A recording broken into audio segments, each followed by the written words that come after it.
Hi, I'm Emma. I'll never forget the sound of that box cutter after she read his messages. Let's get into it. I will never forget the sound of the box cutter slicing through the envelope, the sharp shhh-rip echoing in the silent kitchen where we were supposed to be planning our future. I was holding a mug of coffee that was getting cold, watching the steam dissipate, while he stood over the counter, his face a mask of terrifying calm. When he pulled out the third check, the one made out to a woman named Elena, with an address in a city 300 miles away, the world didn't just stop, it shattered. I didn't scream. I didn't cry immediately. I just looked at him, the man I had built a life with, and asked the question that would define the rest of my existence: how many of these are there? He dropped the envelope. It hit the floor with a soft thud, the check scattering like white birds trying to escape. His mouth opened, then closed, and in that silence, the man I thought I knew vanished, replaced by a stranger who had been living a double life right under my nose. But this relationship didn't end in a single moment. It ended slowly, over time, and to understand how we got here, you need to know how it began. It started in a crowded, humid coffee shop downtown, the kind of place where the espresso machine never stops hissing and the baristas know your order before you even speak.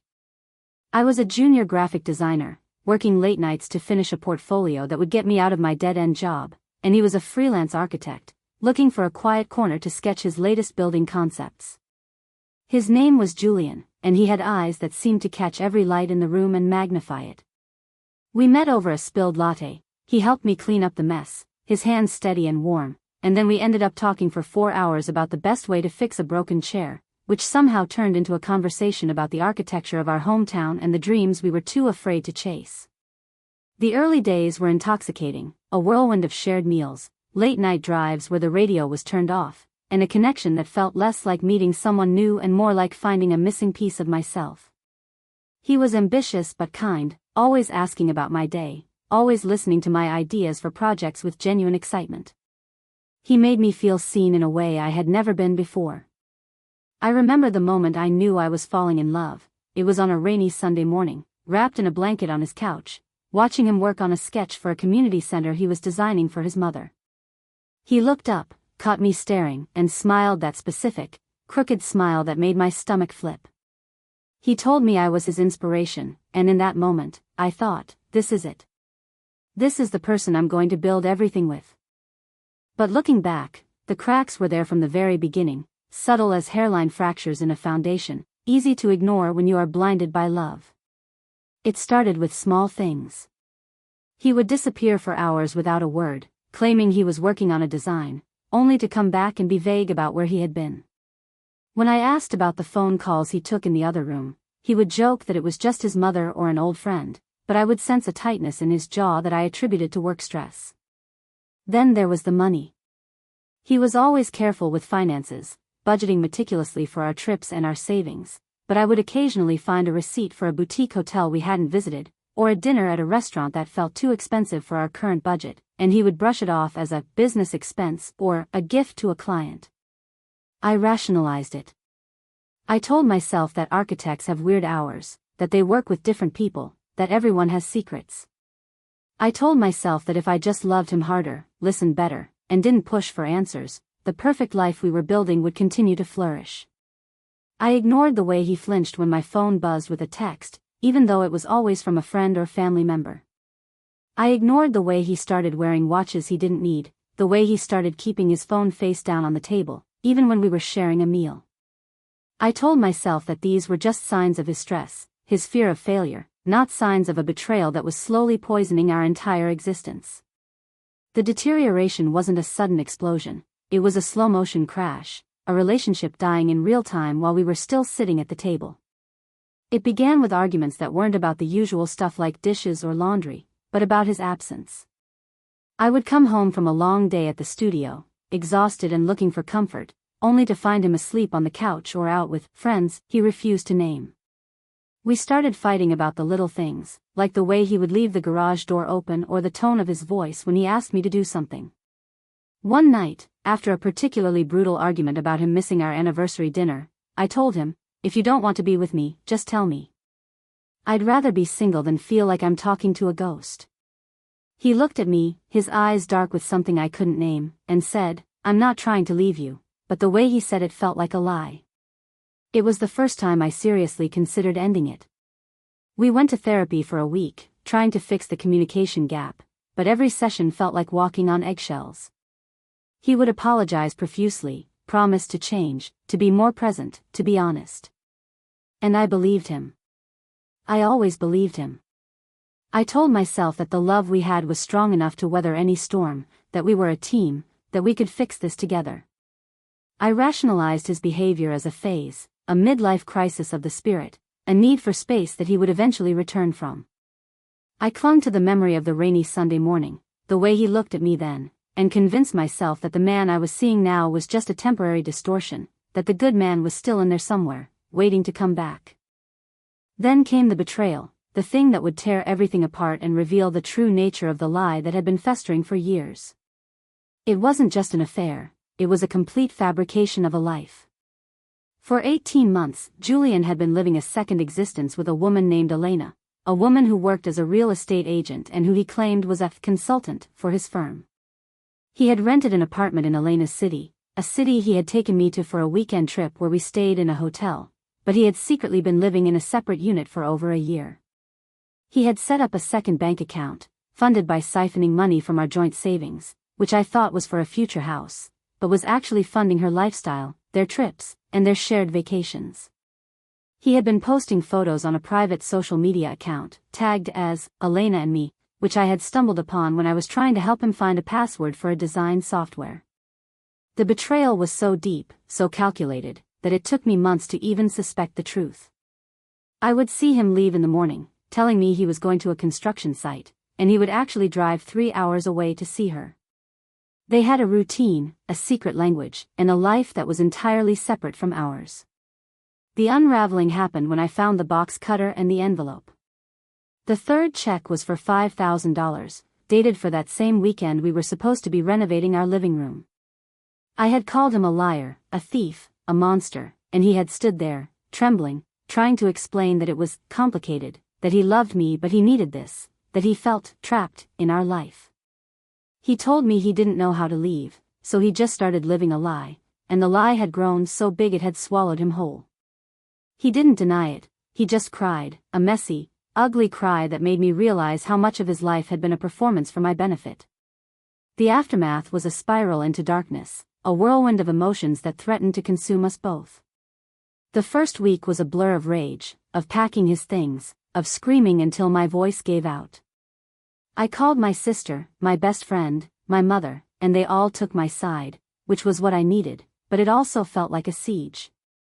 We were surrounded by people who hated him, who wanted to see him destroyed, who wanted to tell me I was right to leave. But then came the days of denial, the bargaining. I would call him, asking if he could come back, if he could fix this, if he could just be the man he was before. He would say yes, he would say he was leaving her, he was giving up the apartment, he was going to be honest. And I would believe him, just for a day, before the reality crashed down again. The turning point came when I realized that my family and friends were starting to take his side, or at least, to pity him. One of my best friends, a woman who had always been fiercely loyal to me, told me, "Maybe he's just confused.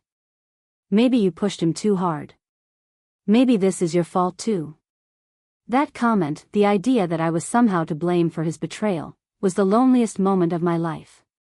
It felt like the ground was being pulled out from under me again, but this time, there was no one to catch me. I realized that the love I had felt was gone, replaced by a cold, hard truth. I saw him in the grocery store a week later, looking exhausted, trying to talk to me, and I knew it was over. Not just the affair, but the relationship itself.